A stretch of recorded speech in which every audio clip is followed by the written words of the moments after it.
To you and those of us who are men, much of what I say will be relevant for the ladies as well, but because I am talking on temptation, I confess to you a real area and level of ignorance and how to apply it to the ladies.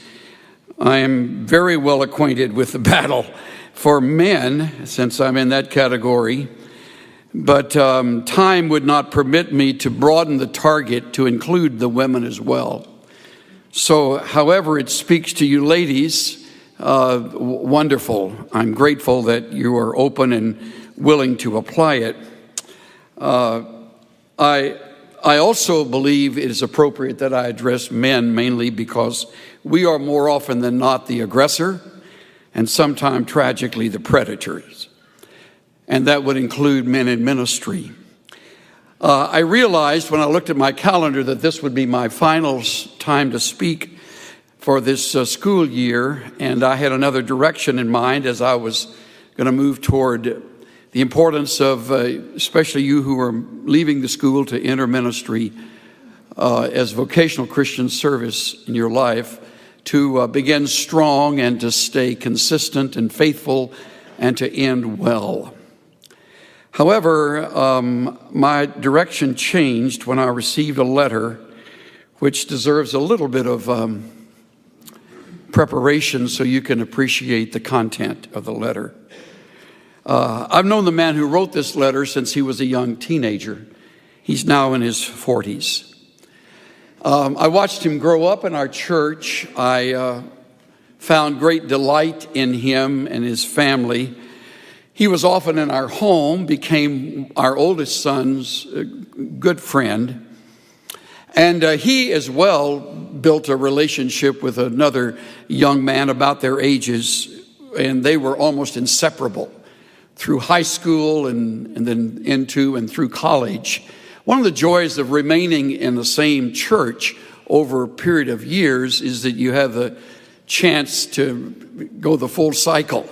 You dedicate them as little babies, and you are a part of the delight of their early years in the elementary school, and then you teach them, as in our case, in our doctrine class, which we taught them before they entered high school, and you are with them through high school and all of those trials and struggles, and then you're there for them as they marry and as they have their children, which was true of this young man who is now engaged in ministry. He sat where you sit. He attended 4 years at Dallas Seminary, did very well. And by that, I don't necessarily mean academically. He did very well with his life. And he, with his inseparable friend, I think they were probably had most every lunch together.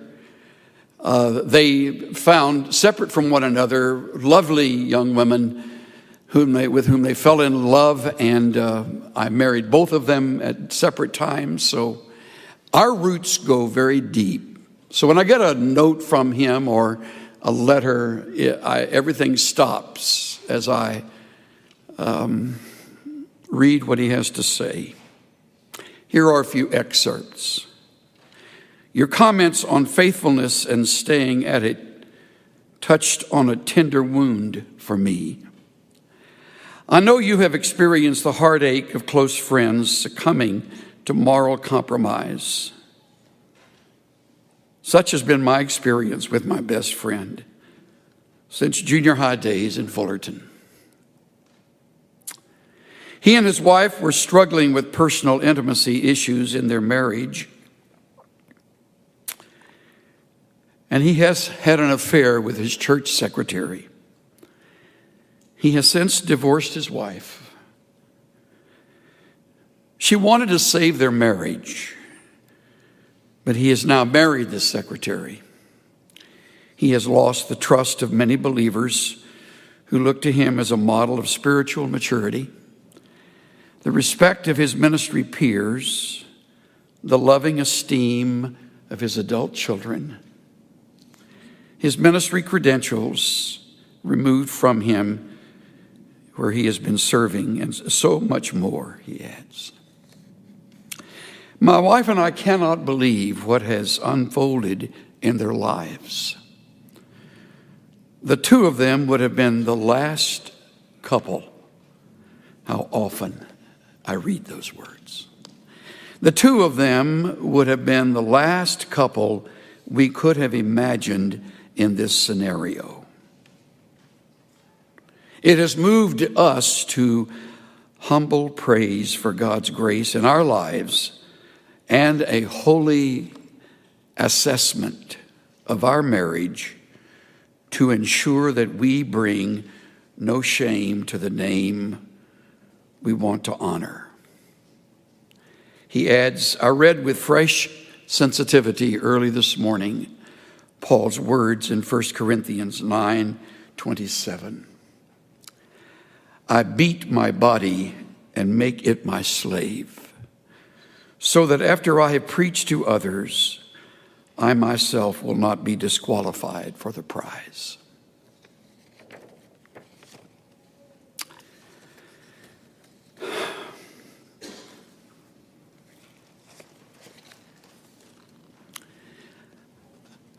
I would love to end this semester message of my time with you on a real high note, and perhaps we can look at it like that. If you will simply promise yourself you'll never forget what I have to say. For however long you live, and without question, you will certainly outlive me and most of us on the platform. And you will carry on.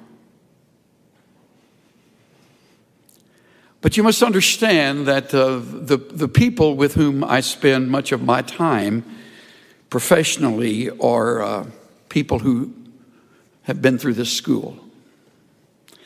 These are the men and women that who have paths that cross with mine often. And therefore, I follow their ministries with an enormous interest and devotion and care and love and affection. This breaks my heart. I couldn't finish reading it the first time I read it. I went downstairs to read it to Cynthia, and I couldn't finish again. Something happened between then and now. Maybe something happened before that I knew nothing about. Obviously it did, or I certainly would have addressed it, since we were often together. And I tend not to hold back when I'm really working closely with other men. And so today I am not going to hold back. I'm going to speak forthrightly. I probably won't need to raise my voice at all, because I think you will listen. Because I think you are also haunted by the same verse that haunts me.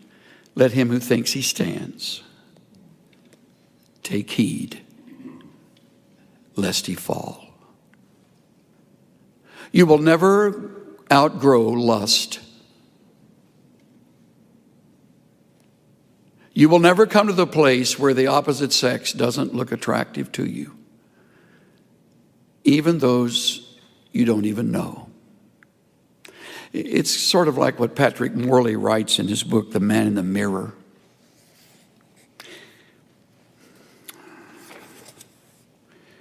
The three of us were eating deli sandwiches at a street-side table on the picturesque main street of town. As we were about to leave, a very lovely woman passed by us on the sidewalk. She was beautiful, fresh, sophisticated. She seemed a perfect match for the day. It was a beautiful spring day. Many heads turned as she walked by, including the two men I was with. I watched their eyes follow her, and I could tell they had mentally undressed her in the secrecy of their private thought world.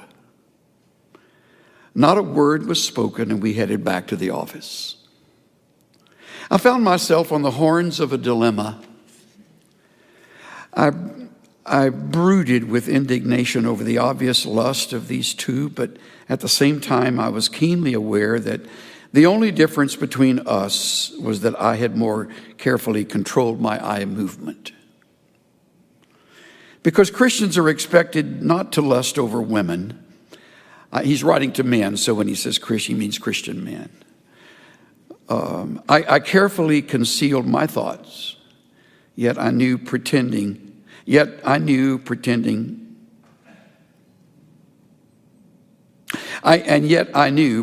not to notice was counterfeit. I knew I was leading a secret thought life different from the image I projected. I didn't like the pressure of leading those two lives, but I was embarrassed about it. I thought it was exclusively my problem.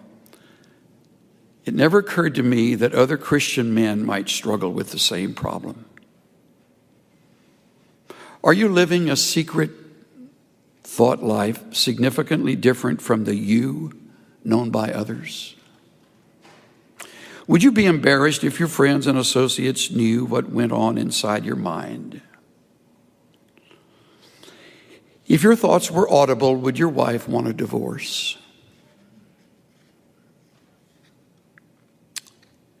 Each of us leads a secret thought life, an invisible life, known only to us, not known to anyone else. The secret life is usually very different from the visible you. The you that is known by others, yet it's the real you. It's the you known by God. For some of us, our secret thought life consists of a dream world of fantasies which concoct intricate plans that would make us famous or powerful or wealthy. Others of us fabricate chance meetings with beautiful women who seduce us. We each invent a secret image of how we wish we were, which we would be embarrassed for others to know.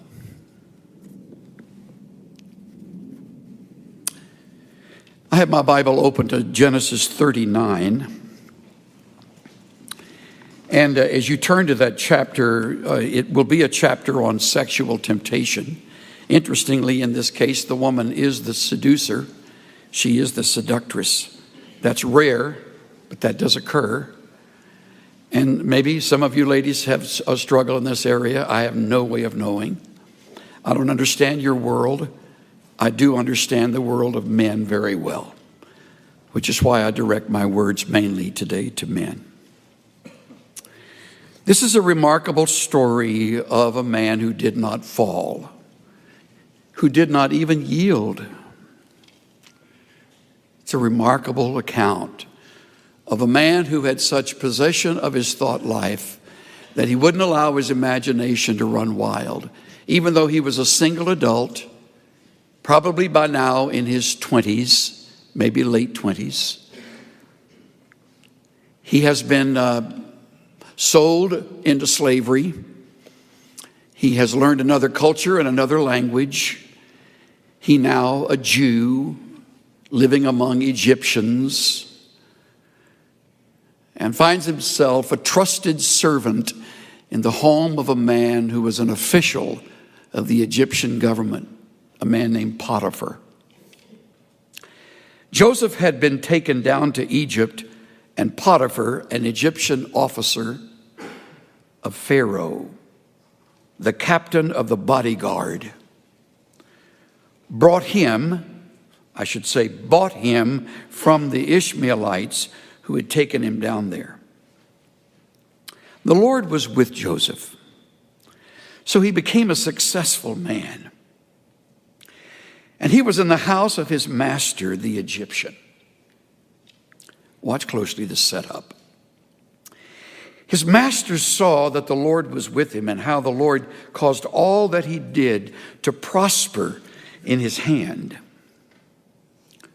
So Joseph found favor in his sight, and he became his personal servant. He made him overseer over his house, and all that he owned he put in his charge. What a magnificent trust. This Egyptian officer over time had watched, studied, listened to, seen the results of the work of this Hebrew servant, and little by little he released to him more and more responsibility and authority and privacy. It came about, verse 5, that from the time he made him overseer in his house over all that he owned, we read again, the Lord blessed the Egyptian's house on account of Joseph. Thus the Lord's blessing was upon all that he owned in the house and in the field. So he left everything he owned in Joseph's charge. And with him there he did not concern himself with anything except the food which he ate. That, men and women, is trust. That's what you earn over the years as a pastor. That is what you earn over the years as a faculty member of some school you may serve. That is the reward of our great God on the lives of those who are faithful, who do good work, who don't compromise, who tell the truth, who keep their word, who keep short accounts, who don't take advantage of people and don't exploit, who don't manipulate. Joseph was a trustworthy man, and Potiphar finally found himself completely comfortable leaving everything in Joseph's charge. Before I go one step further, I have to pause and say that in itself puts you in a very vulnerable position, because you still have your thought life. You still have a world that goes on in your brain and in your old nature that is vile. It is obscene, which, if the Spirit of God does not control it, waits for the moment to lurch into action. We had a man who was a very fine preacher and long-time servant of Christ, we thought, had been in several churches by the time he came to the one he was in when we invited him to be one of our conference speakers. And he brought 5 significant messages, interestingly, on accountability, only for us to find out a few months later that he had women on the string at every church he had served, until it finally came to light within months after he had been ministering to us at our conference. And he had lived a lie. Though at each church he had earned the trust of the people by his visible world. But he was a liar. He was an adulterer. He was an unfaithful man.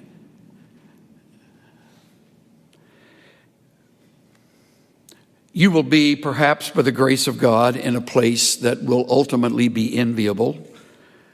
You will have the trust of your congregation. You will have the respect of your elders. You will have the reputation over the years. You will have your degrees, and you will be unquestioned, quite likely, in a setting that becomes a very, very dangerous place. F.B. Meyer, in his book on Joseph, writes, We may expect temptation in days of prosperity and ease rather than in those of privation and toil. Not where men frown, but where they smile, sweet, exquisite smiles of flattery. It is there. It is there, he repeats, that the temptress lies in wait. If you go armed anywhere, you must above all go armed there. I'm reminded of Thomas Carlyle's words, the Scottish essayist. Adversity is hard on a man, but for every 100 who can handle adversity, one can handle prosperity. You are in a dangerous place when all speak well of you, because then it's you and God. And hopefully a circle of individuals with whom you have made yourself accountable, so that your private world doesn't become a scandal and a shame. So Joseph, we read, is left with everything. The end of verse 6 says something that appears only 2 other places in all the scriptures. Interestingly, this is said only of David in 1 Samuel 16 and only of Absalom in 2 Samuel 14. Now Joseph was handsome in form and appearance. The NIV says he was well built and handsome. Nothing wrong with either one. It isn't fair, but there's nothing wrong with either one of them. Nothing wrong with that. We used to have a superintendent in our Evangelical Free Church group out in the West Coast, a wonderful friend named Wally Norling, who referred to one of our younger preachers as being cursed with good looks. Isn't that a good way to put it? If you're cursed with good looks, you got even more working against you. I've never had that problem, thank God. I got a bunch of others, but that was not one of them. But I know some dear guys that are in ministry that women's eyes roll when he's around. He's just handsome. Joseph was like that. Good shape, chiseled face, strong, young, available. Mrs. Potiphar noticed it. It came about after these events. Isn't the Bible eloquent? How full of meaning are those 3 words, after these events. Year after year after year after year after year. Faithful, faithful, faithful. Trustworthy, trustworthy, trust. Never once taking as much as a paper clip from Potiphar's house. After these things, the enemy of our souls has perfect timing. Perfect. After these events, his master's wife looked with desire at Joseph. And she said, "Lie with me." That's what I call the direct approach. Rarely happens, but sometime it will. I'm drawn not so much to her words, I'm drawn to the word desire. She lusted after Joseph. Dietrich Bonhoeffer has done his best work in a very small book that we could almost call a booklet. It's entitled Temptation. Listen to Bonhoeffer. In our members, there is a slumbering inclination toward desire, which is both sudden and fierce. With irresistible power, desire seizes mastery over the flesh. All at once, a secret smoldering fire is kindled. The flesh burns and is in flames. It makes no difference whether it is sexual desire or ambition or vanity or desire for revenge or love of fame and power or greed for money. Joy in God is extinguished. as we seek all our joy in the creature. At this moment, God is quite unreal to us. And only desire for the creature is real. Satan, I love this line, Satan does not here fill us with hatred of God, but with forgetfulness of God. We'll just put God aside for now.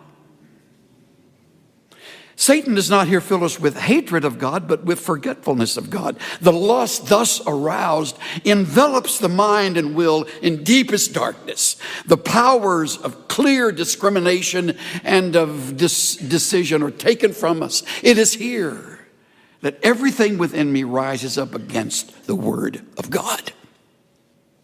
That's it. He nails it.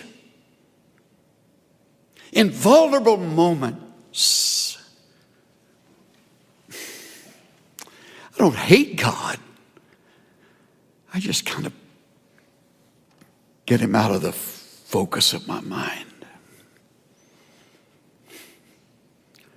Joseph never did that. Lie with me, she says. But he refused. Good for him. He said to his master's wife, notice how that's written. He says to his master's wife, of course. Behold, with me here, my master does not concern himself with anything in the house, and he has put all that he owns in my charge.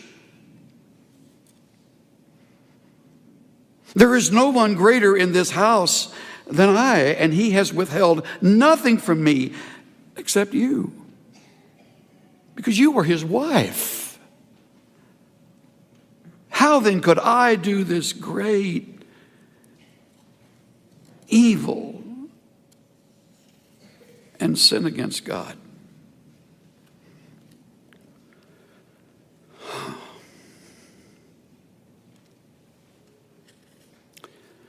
Clarence McCartney writes, this was no ordinary temptation. Joseph was not a stone, a mummy, but a red-blooded young man in his 20s. It was not one temptation on one day, but a repeated temptation. An old story tells how when Joseph began to talk about God, the temptress flung her skirt over the marble bust of the God that stood in the chamber and said, now the gods will not see. But Joseph answered, my God sees.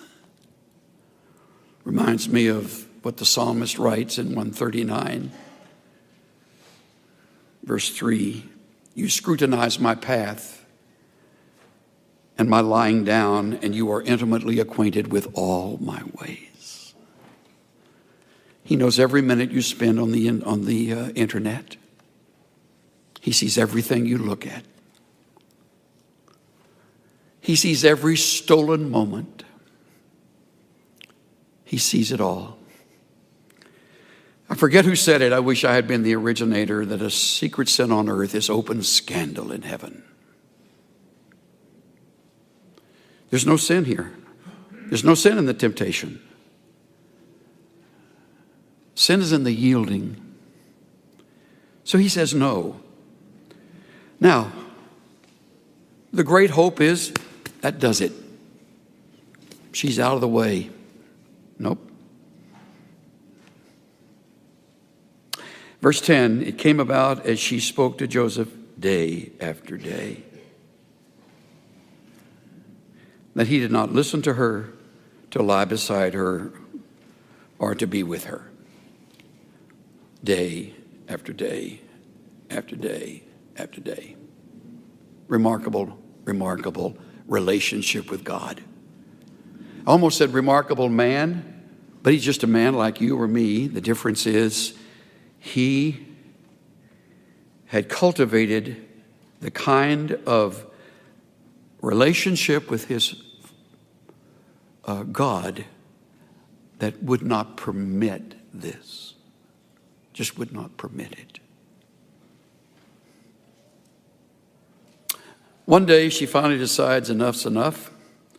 It happened on that day that he went into the house to do his work, and none of the men of the household was there inside. So they're all alone. I'm sure she made sure there was no one else around, perhaps locked the doors. She caught him by his garments, saying, "Lie with me." And he left his garment in her hand and fled and went outside. Interestingly, so often in the New Testament, when you come to passages dealing with sexual lust, the answer is to run. That's a wonderful response. You can't lust and run fast at the same time. And he took off running, left part of his garments there. And when she saw that he had left his garment in her hand and had fled outside, she called to the men of her household and said to them, "See, he has brought in a Hebrew to us to make sport of us." There's anti-Semitism in her words. This Jew.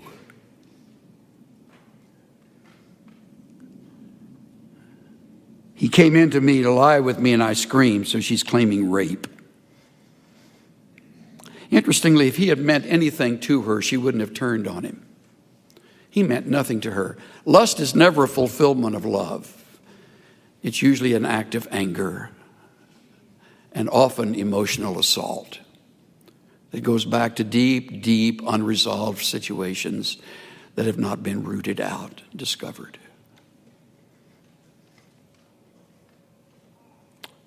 Came about when he heard that I raised my voice and screamed, that he left his garment beside me and fled. She left his garment beside her until his master came home. Then she spoke to him with these words, "The Hebrew slave whom you brought to us came in to make sport of me. It happened as I raised my voice and screamed that he fled." When the master heard of it, his anger burned. In verse 20, he put him in jail. Verse 21, but the Lord was with him. How do I apply all of this? Let me do it quickly. 4 thoughts came to my mind early this morning. All of them are you must not. First of all, you must not be weakened by your situation.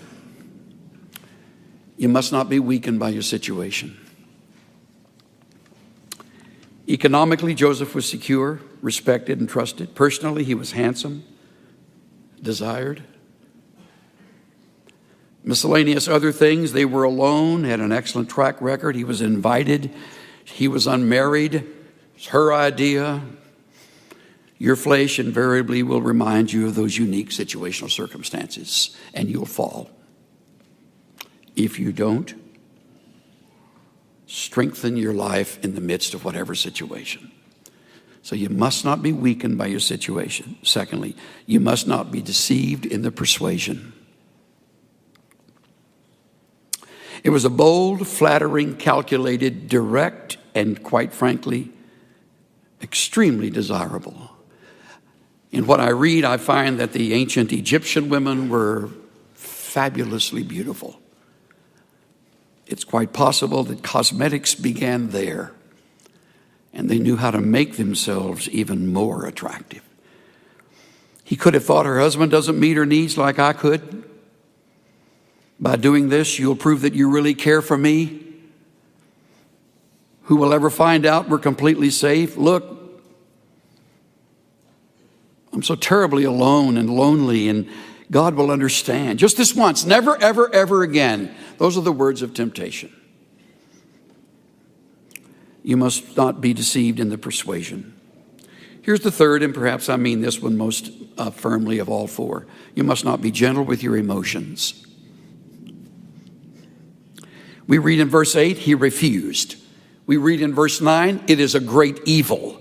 Those are his words. Sin against God. Those are his words to her. He did not listen to her and would not be with her. Verse 10. Verse 12, he left and fled and went into the street. Those are all strong, not gentle, but strong reactions to the emotions within him.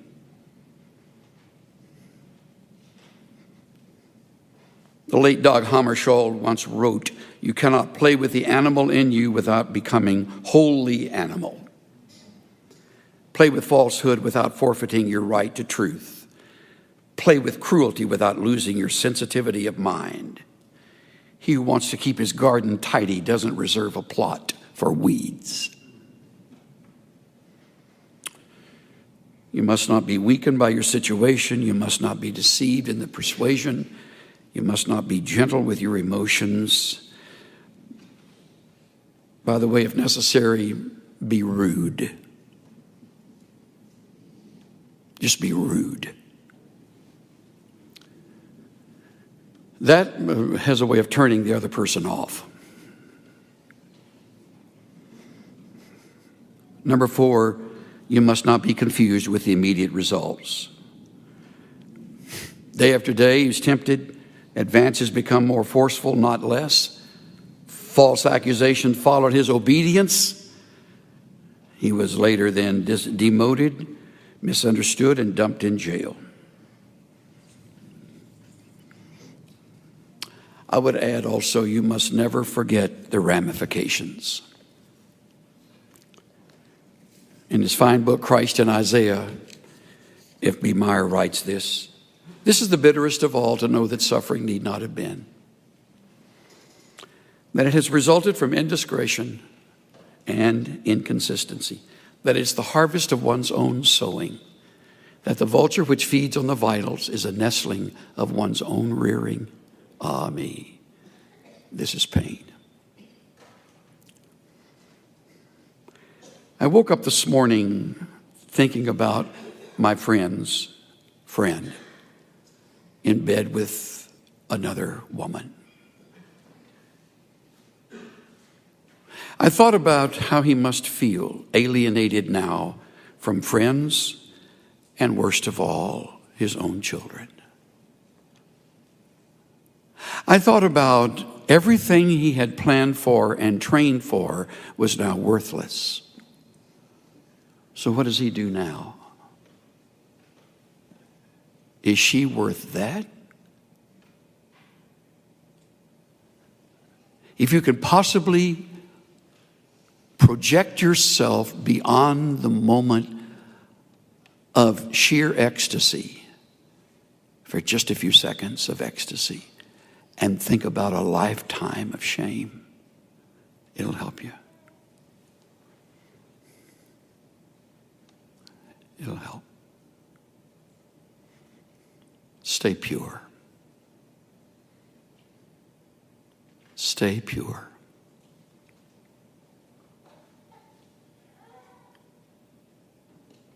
Stay pure.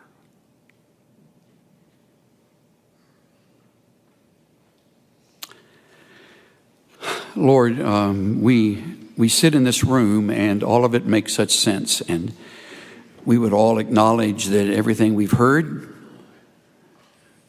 ties in with what you have taught and what we believe.